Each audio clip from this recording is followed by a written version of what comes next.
Shalom, selamat pagi, puji Tuhan. Pagi hari ini kita dapat bertemu kembali di Arco Worship Morning Devotion. Pagi hari ini kita akan bersama-sama merenungkan bagian firman Tuhan dari Markus pasal 5 ayat 21 sampai 24. Mari kita berdoa. Bapa di surga, kami mengucap syukur, terima kasih untuk pagi hari ini kami dapat kembali bersama-sama mengawali hari bersama dengan Tuhan dan firman Tuhan sebelum kami melakukan segala aktivitas kami. Dan kiranya Tuhan beserta dengan kami dan memberkati kami. Terima kasih Tuhan. Kami membuka hati, pikiran kami untuk dipenuhi, menerima kebenaran firman-Mu. Di dalam nama Tuhan Yesus kami berdoa. Amin. Puji Tuhan ya saudara ya. Pagi ini saya akan membaca Markus pasal 5 ayat 21 sampai 24. Sesudah Yesus menyeberang lagi dengan perahu, orang banyak berbondong-bondong datang lalu mengerumuni dia. Sedang ia berada di tepi danau, datanglah seorang kepala rumah ibadat yang bernama Yairus. Ketika ia melihat Yesus, tersungkurlah ia di depan kakinya dan memohon dengan sangat kepadanya, "Anakku perempuan sedang sakit hampir mati. Datanglah kiranya dan letakkanlah tanganmu atasnya, supaya ia selamat dan tetap hidup." Lalu datanglah Yesus dengan orang itu. Orang banyak berbondong-bondong mengikuti dia dan berdesak-desakan di dekatnya. Saudara, menarik ya, dalam pelayanan Tuhan Yesus di sekitar Danau Galilea ini ada begitu banyak peristiwa, ada begitu banyak mukjizat terjadi. Ya. Bukan hanya yang sakit disembuhkan, roh jahat dilepaskan, kelepasan terjadi, tetapi juga mukjizat-mukjizat yang lain yang dialami oleh begitu banyak orang, termasuk mengubah air menjadi anggur yang ditengarai sebagai mukjizat pertama yang dilakukan oleh Tuhan Yesus Kristus untuk pertama kalinya sejak dia memulai pelayanannya. Nah, kita berkata di sini, sesudah Yesus menyeberang lagi dengan perahu. Jadi kita mengerti bahwa perjalanan Tuhan Yesus ini menggunakan berbagai macam alat transportasi. Ya. Ada keledai, ya, dan juga perahu yang dipakai oleh Tuhan Yesus untuk menjadi sarana bagi pelayanannya. Memang pelayanan di sekitar Danau Galilea ini menjadi sebuah pelayanan yang diceritakan cukup panjang ya oleh keempat Injil sebagai sebuah pelayanan yang sebagian rupa dilakukan oleh Tuhan Yesus. Jadi inilah perjalanan Tuhan Yesus dari point to point, dari satu tempat ke tempat yang lain. Sehingga kita mengerti bahwa pelayanan Tuhan Yesus ini aktivitasnya ada bukan di satu titik tertentu, tetapi di beberapa titik pelayanan yang ada di Galilea. Dan lebih banyak pelayanan Tuhan Yesus ada di Galilea, ya, di sekitar danau Galilea atau laut danau Galilea. Nah, menariknya setiap pelayanan ini menarik banyak orang. Menarik banyak orang untuk datang dan mengikuti Tuhan Yesus dengan berbagai macam motif, dengan berbagai macam keinginan. Ada orang yang datang kepada Tuhan Yesus, dia ingin disembuhkan. Ada orang yang datang kepada Tuhan Yesus hanya untuk mendengar apa yang Tuhan Yesus sampaikan. Ada orang yang datang kepada Tuhan Yesus seperti orang Farisi dan ahli Taurat yang datang untuk mengamat-amati, untuk mengawasi pengajaran Tuhan Yesus, lalu kemudian mengkritik apa yang disampaikan oleh Tuhan Yesus kepada orang banyak. Jadi ada begitu banyak ragam orang dengan berbagai macam motif dalam pikiran mereka ketika mereka datang kepada Tuhan Yesus Kristus. Demikian juga dengan kita. Ketika kita pergi ke gereja, ketika kita beribadah, ada begitu banyak motif dalam pikiran kita. Ada orang-orang yang pergi beribadah dengan motif memang dia ingin menyembah Tuhan dan dia ingin mendengar firman. Lalu kemudian dia ingin memberi korban, persembahan kepada Tuhan. Tapi ada juga di antara orang-orang yang datang juga dengan motif ingin mengalami mujizat, ingin diberkati, ingin bertemu dengan orang-orang yang ada di sekitar dalam ibadah itu, saudara ya.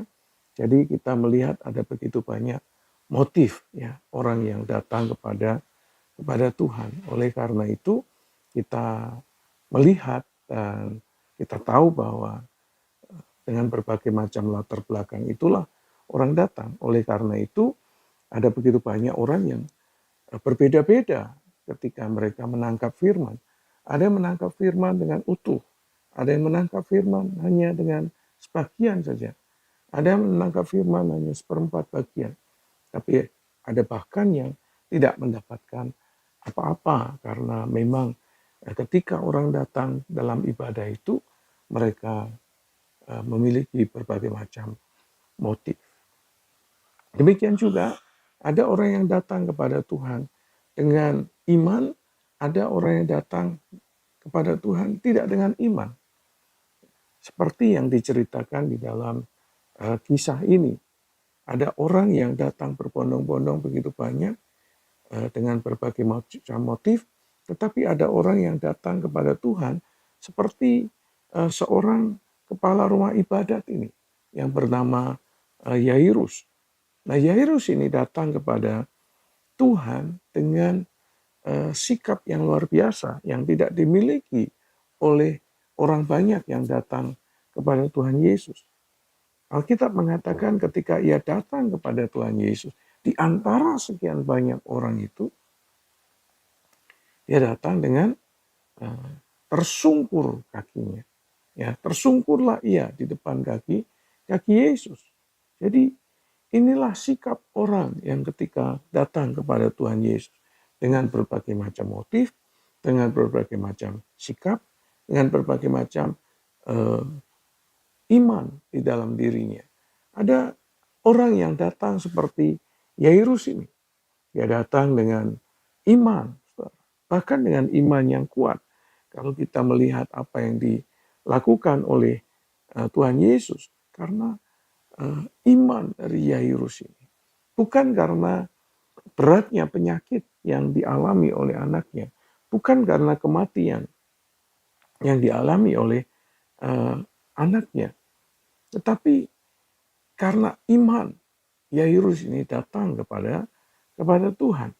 Jadi di sini kita bisa melihat ada orang-orang yang datang kepada Tuhan Yesus dengan iman yang kuat. Tetapi ada orang-orang yang datang kepada Tuhan Yesus bahkan tanpa iman sekalipun, saudara. Tanpa iman. Dia tidak datang dengan iman karena rutinitas saja. Sama seperti orang banyak ini. Mereka datang mengikut Yesus ke sana, ke sini. Yesus ke utara, mereka ikut ke utara. Yesus ke selatan, mereka ikut ke selatan. Tetapi motifnya berbeda. Yairus ini datang kepada Tuhan Yesus dengan iman yang luar biasa. Dikatakan tersungkurlah ia di depan kakinya dan memohon dengan sangat kepadanya. Anakku perempuan sedang sakit, hampir mati, datanglah kiranya dan letakkanlah tanganmu atasnya supaya ia selamat dan tetap hidup. Wow, ini yang disampaikan oleh Yairus kepada Tuhan Yesus Kristus. Di sini kita melihat bahwa betapa iman itu menjadi dasar ketika orang datang kepada Tuhan Yesus. Yakobus mengatakan iman tanpa perbuatan itu pada hakikatnya adalah mati. Firman Tuhan juga berkata, kalau engkau berdoa, percayalah bahwa Allah itu ada.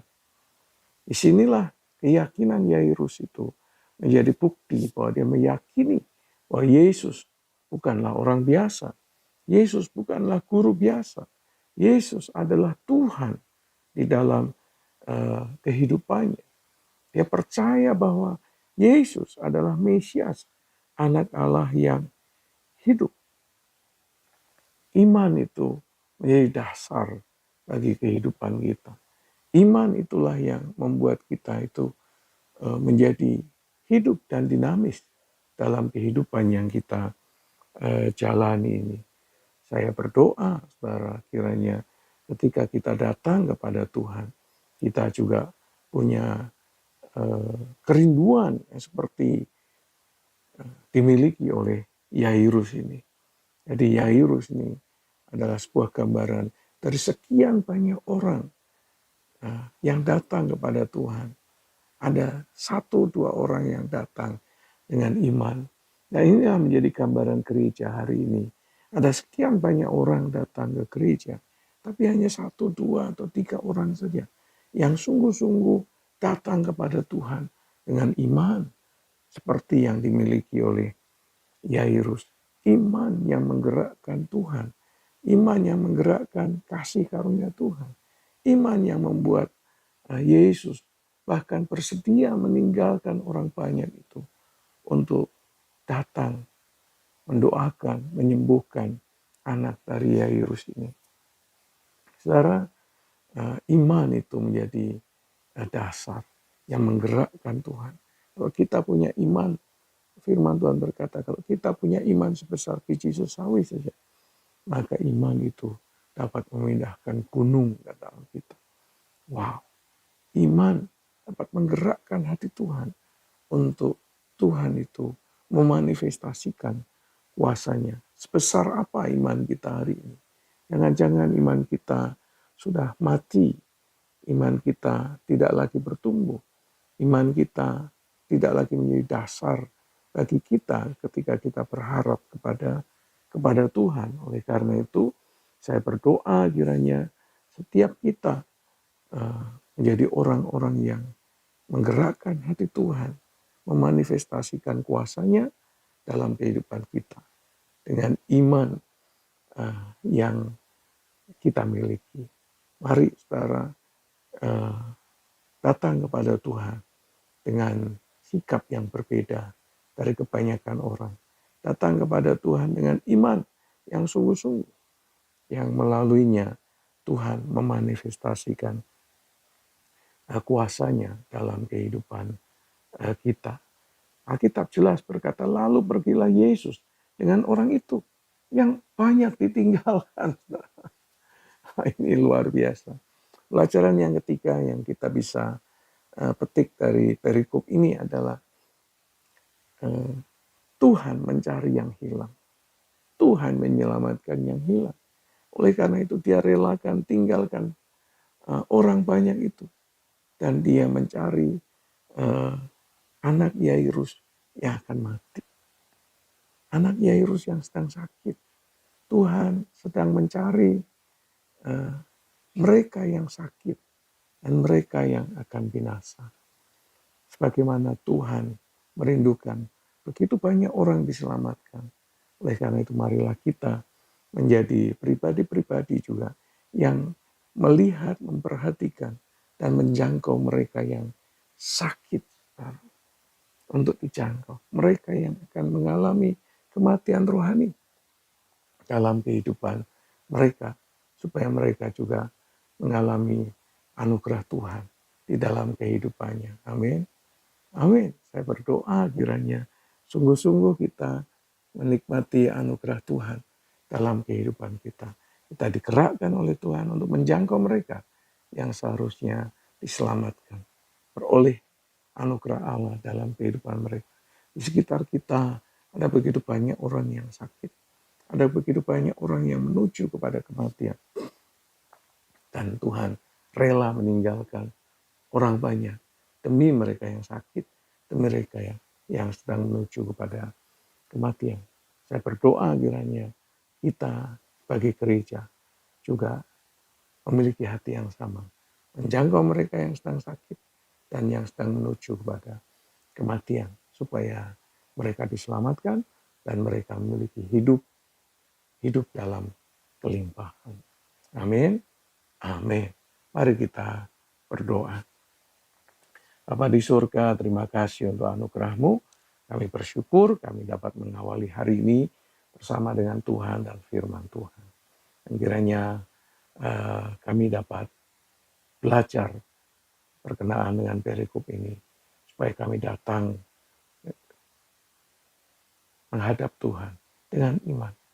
Dan Tuhan juga memberikan kepada kami hati untuk memperhatikan, peduli mereka yang sedang sakit rohaninya dan yang sedang menuju kepada kebinasaan. Kiranya Tuhan menolong kami, Tuhan menyertai kami sepanjang hari ini dalam semua aktivitas yang kami jalani. Tuhan memberkati engkau dan melindungi engkau. Tuhan menyinari engkau dengan wajahnya dan memberi engkau kasih karunia.